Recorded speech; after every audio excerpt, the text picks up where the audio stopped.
Swayam Prabha. Digital India. Educated India.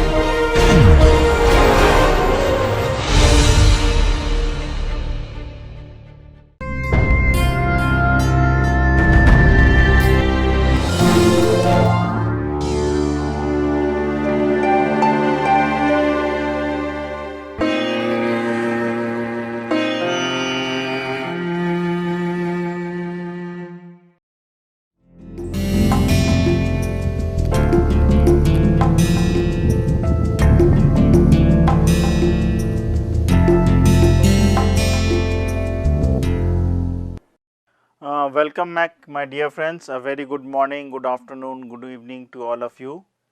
This is the TQM2 lecture or the course lecture series under NPTEL MOOC, and we are going to start the 18th lecture as shown in the slide here. So, 18 means basically it has gone, we have already completed 3 weeks. 3 means 3 into 5, 15 lectures have been completed. We are in the 4th week. So, by the 20th lecture we will finish the 4th week, which is half of the whole program, which is for 40 lectures, which is 20 hours each week. As you know, we have 5 lectures each of half an hour each. And I am Raghunandan Sengupta from the IME department, IIT Kanpur. Now, in the last 2 lectures, we were basically deciding and talking about the factors, their effects, their singular effects. Singular means they are affecting on a standalone basis, then combinations. And we considered the examples later on. The last stages which we were discussing was about the battery and it affects the material and at different temperatures. So, there were 4 different categories of temperature also. So, we considered also that later part we were considering the total sum of the errors for the totality, and we were considering that the errors would be on a scale for only for A factor, only for B factor, and for the combinations of A and B. And we consider the errors also total sum for the errors also, which are so called white noise, and then combination of all these 3 errors would basically be the total error. If there is A, B, C, they would be standalone for A, for B, for C, combinations of A, B, A, C, B, C, and the last one being A, B, C combined together. And if you consider the overall effects for the so called errors, they were basically coming from tau i's, beta j's for A and B being the factors, and for combined it will be tau beta suffix ij. Now, those I, as you know, basically is a nomenclature changing from 1 to A, beta from 1 to B, and k, which was basically for the sample size, the total number of observations was basically k is equal to 1 to small n, and the total set of observations was A into B into n. And we also saw the degrees of freedom. Based on the degrees of freedom, before that we had found out the total sum of the errors and divide the total sum by the degrees of freedom. We found out their mean square errors, and once we find out the mean square errors, we can find the expected value and then proceed accordingly. And another concept which I was mentioning time and again was that if you remember, the errors coming out from A, errors coming out from B were basically some additional over and above the sigma square, which was the errors from the errors, that is the standard deviations of the sigma squares from the errors. And based on that, we can find out what, for the example, we consider that how we can find out that given the errors from total sum of the errors from A and the sum of the errors from B and the combination of the errors from A, B, and given the total error, we can find out what is the sum of the errors as such. So, we can use simple calculations to find it out. So, now then we consider the ANOVA table to consider it further. So, that ANOVA is shown in table 5.5, and also we remember that one should remember that we are using the chi-square or the F distribution, sorry, in order to compare. So, the comparisons would be the mean square of A versus mean square of E, mean square of B versus mean square of E. E means the errors, and we can find out what are the under null hypothesis, what are the F values, and we can compare whether they support the hypothesis, do not support the hypothesis, and we can formulate the problems accordingly. And obviously, the level of significance, which is alpha, would be predefined before we start discussing this.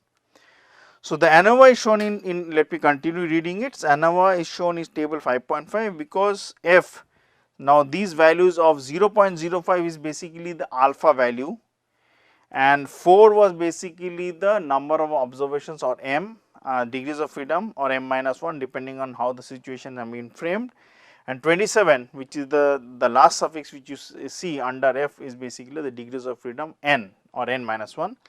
The value comes out to be 2.73. So, we conclude there is significant interaction between the material types, because you remember for the batteries we were trying to find out the effects of the material types on the temperatures combined together on a standalone basis also.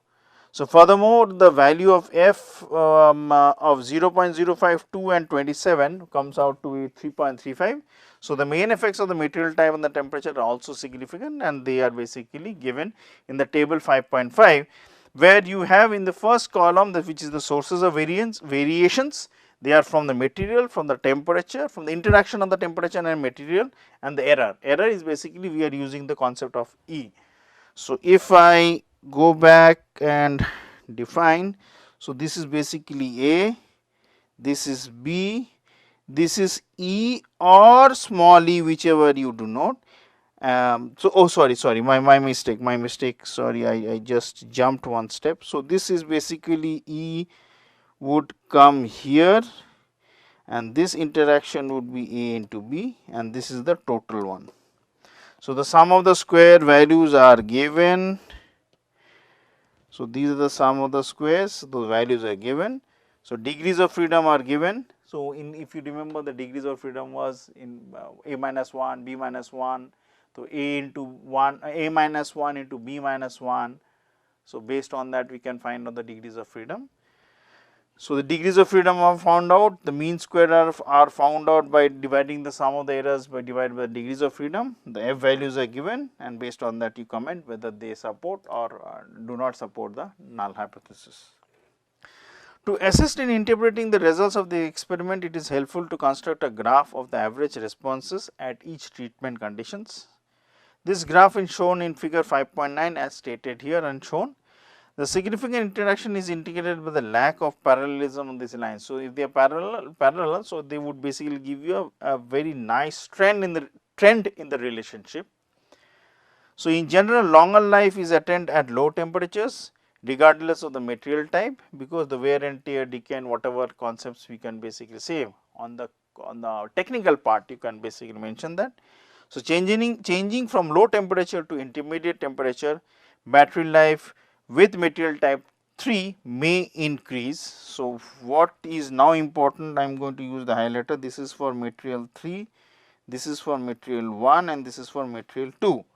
So, if you find out for material 3, I will use one color now, not the yellow one. So, I use this. So, for material 3, I am going from the last one, material 3, it falls like this. That means, from temperature changing from 15 to 70, the average life is almost constant.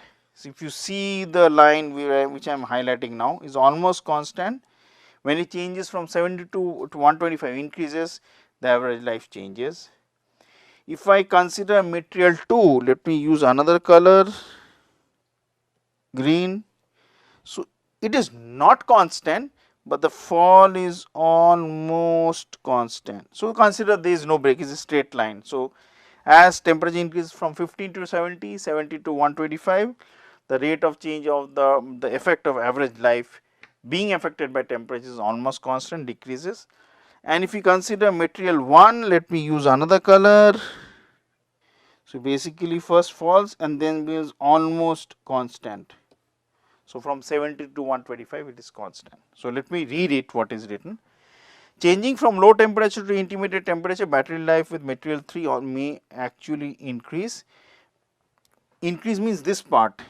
I am not going to highlight it, but I am going to show it there. It almost is increases. whereas it decreases for type 1 and type 2. That means this decreases from intermediate to high temperature. That means from 7 to 125 battery life decreases for material 2, yes, true. For 3 it decreases, yes, true, and it is essentially unchanged for type 1, which is true. So, whatever information which I am giving are being validated by the results which have been done in greater details mathematically. So, material type 3 seems to give the best results if you want less loss of effective life as temperature increases, changes. So, we will basically use material of type 3. Now, we want to consider multiple comparison. We will perform Tucky's test on battery life data. Significant interactions would be noted down in the experiment. When interaction is significant, comparison between the means of one factor, example A or B or C, may be obscured by the interpretation of A and B combined together. So, it may be possible that B is being obscured by A and B combined together, or it may be that if you have 3 A, B, C, C is being obscured by the combinations of A, B or B, C or A, C, or maybe by the overall significance of A, B, C combined all 3 together. So, one approach is to, for this situation, is to fix factor B at a certain level and applies the Tucky test to the mean factor of A at that level, and try to find out that if B is fixed or A is fixed, what effect does it have on A or vice versa on B. So, keep one fixed and try to find out the rate of change on the other. Suppose that in example which we have just discussed, we are interested in detecting difference among means of the 3 material types. Because interaction is significant, we make this comparison at just one level of temperature, say level 2, which is 70 degrees. We assume that the best estimate of the error variance is the MS suffix E from the ANOVA table, utilizing the assumption that the experiment error variance is the same over all treatments combination. So, whatever the combinations of treatments you have, it will be the same. So, considering that the 3 material types averages as 70 degrees Fahrenheit arranged in the ascending order would be: for material type 1 the average is 57.25, for material 2 average is 119.75, for material 3 it is basically 145.75. So, the temperature remains the same and I find out the averages. So, as the Tucky's capital T value, if you remember, we have done that Q factor multiplied by the Tucky's the ratios. Ratios is not the Tucky's ratio, the ratio with respect to the mean square divided by the degrees of freedom. So, they come out to be the square root of MSE, which is mean square of the errors divided by n. N is the sample size. So, that value is square root of 675.21 divided by 4, and when the Tucky's value at alpha value of 0.05, which is basically 5%, comes out to be 45.47. So, where we obtained now, given that we from the appendix, if you find out, it comes out to be 3.5. So, now we will do the pairwise comparison. Pairwise comparison are done 3 versus 1, then we will do 3 versus 2, then we will do 2 versus 1. So, now remember, we are doing the comparison for the type with respect material type, keeping temperature fixed. So, basically A was the factors along the row, B was the factors along the column. So, we keep one fixed and try to basically compare the other factor against each other at different levels. So, once we compare the 3 versus 1, the Tucky's value, which comes out to be the difference between the averages, which is 114.75 minus 57.25, which is 88.5, is greater than the T value, and we say that, and then we will basically have a decision whether we support or do not support. When you are comparing 3 versus 2, the difference is 145.75 minus 119.75, the value comes out to be 26, and when you are comparing 2 versus 1, it is 119.75 minus 57.25, the value comes out to be 62.5. So, this analysis, what they mean is, this analysis indicates that at the temperature level of 70, the mean battery life is the same for material types 2 and 3, because for 2 and 3 it is not significant. But for the case when you are comparing 3 versus 1, when you are comparing 2 versus 1, there is different. It means that if you are going to classify, 2 and 3 would be on one category, 1 would be at a different category for material comparison. And the mean value, so let me continue. reading it, and that the mean battery life for material type 1 is significantly lower in comparison to both type 2 and 3, which can be compared amongst each other. If interaction is significant, the experimenter could compare all A, B, that is A number of observations, or a type factor A, and for factor B it was small b. So, we could compare all the A into B cells. So, each cell had a value. So, if you remember for n, which basically is the highest value for k is equal to 1 to n, and the E and B cells were basically I is equal to changing from 1 to a small a, B was the for B was the maximum value for the case when J was changing from 1 to B. So, for this A into B cells, the cells means to determine which one differs significantly. In this analysis, difference between cell means include interaction effects as well as both the main effects. In example, which is the material time and the battery the temperature comparison when you are doing for the battery, this would give 36 comparison between all possible pairs of the 9 cell means which you have. So, 9 cell because they would be comparing the mean values corresponding to the temperatures and also be with respect to the material. So, my temperatures was 15, 15, 70, 70 and 125, 125 with respect to the material type 1, 2 and 3. Now, if you want to do the model adequacy checking and validation, the primary diagnostic tool is residual analysis. We use the same battery data, residual shown in the which will be shown in the next slide. The residuals for the two factor models would be the error difference in the values. So, if you find it, the errors would be Yij, which is the actual value for the cell corresponding to I is equal to I, J is equal to J, K is equal to K, minus the estimated value for the cell would be y hat suffix I j k. So, say for example, I and j are A and B and k is equal to n. So, obviously, it will be the last cell value such that the actual cell value would be y suffix a b n and the estimated value would be y hat suffix a b n. So, it is basically if I am considering material type 1 temperature 70 and the fourth reading. So, obviously, it will be material of type 1 temperature of 70 fourth reading. So, that I will compare with respect to y hat material type 1 temperature 70 fourth reading. So, we can find out the differences and basically fit the value. So, what is the best fit for y hat would be the average value. So, that with this it means the average of the observations for the ith and the jth cell, considering that we are changing n from k from 1 to n, that means we are taking for that cell corresponding to I and j any fixed value all the observation and trying to find out the averages. So, hence the error term would be the actual value minus the average value for that cell corresponding to any fixed value of I, any fixed value of j and all combinations of n which are there. The normal probability plot of these residuals does not reveal anything particularly troublesome, although the largest negative residual, which is minus 60.75 at a temperature of 15 degrees for material type 1, does turn out somewhat from the others, that is an outlier. The standardized value of the residuals would be given and we can find out the value to be, say for example, 2.34, and this is the only residual whose absolute value is larger than 2, and we can basically find out some reason for that on the technical front. So, the residuals are given. So, the values of the residuals for we can basically plot it.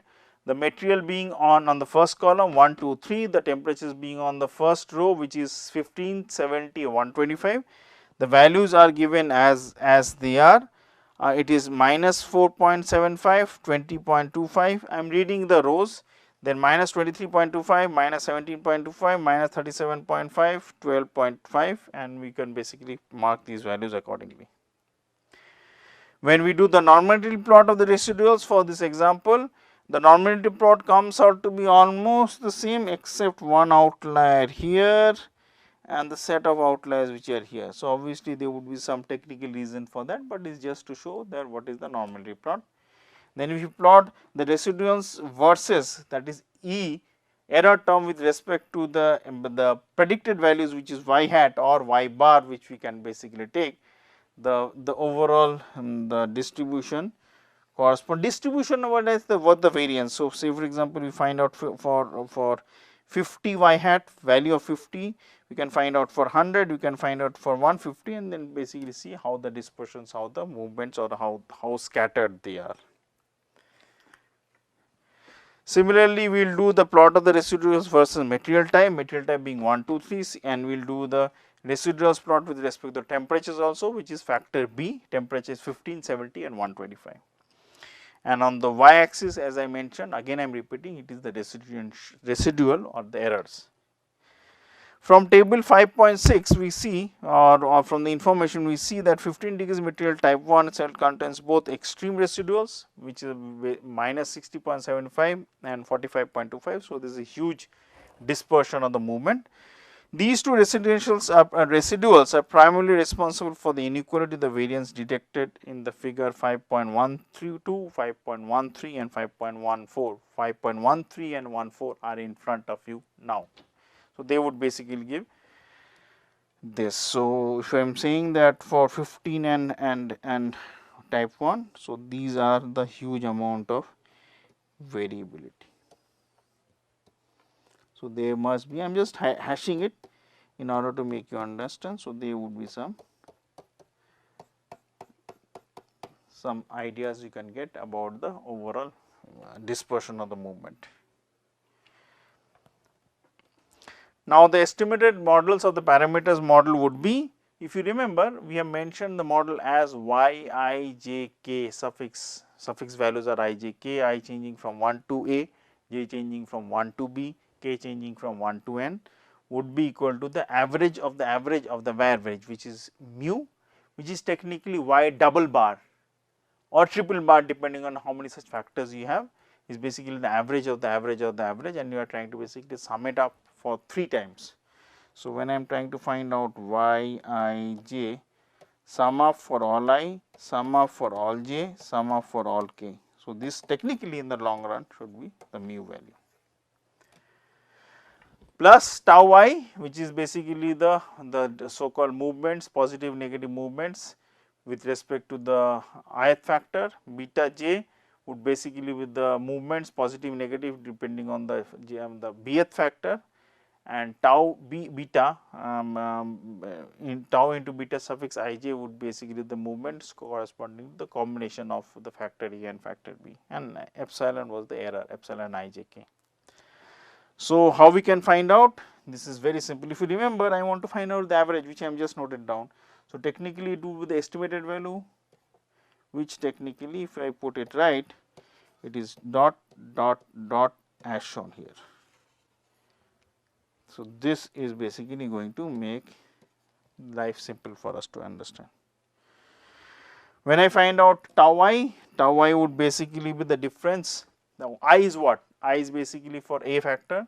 So, for any I want to basically find the averages for the j's and average of the n combined. So, it will be y bar I suffix dot dot, that means we are summing up for the second and the third.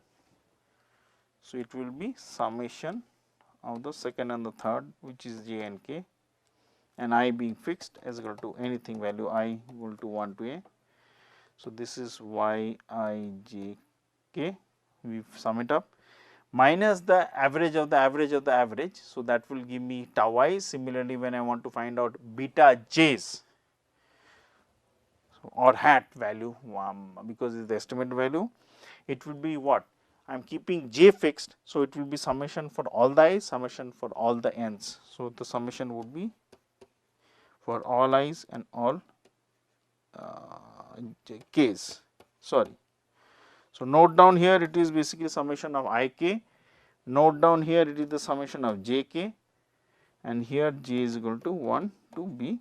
So, that value minus the average of the average of the average, which is y bar dot dot dot dot dot dot are the suffixes.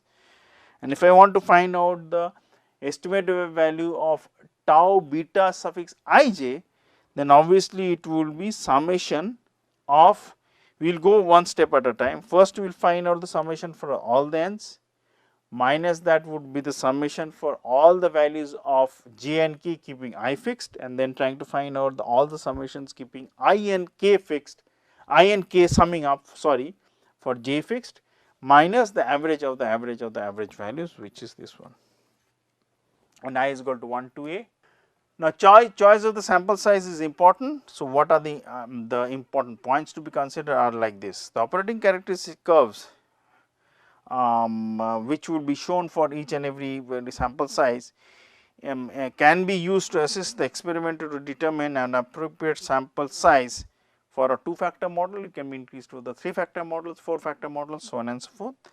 The appropriate value of the parameter capital phi square, which is basically corresponding to the case which you want, which we have considered earlier, would be for the case such that the numerator and the denominator degrees of freedom would be shown, and a very effective way to use these curves is to find this operating characteristics curves is to find the smallest value of the capital phi squares corresponding to a specified difference between any two treatment levels. That means 15, 70 or 70, 125 or 15 and 125.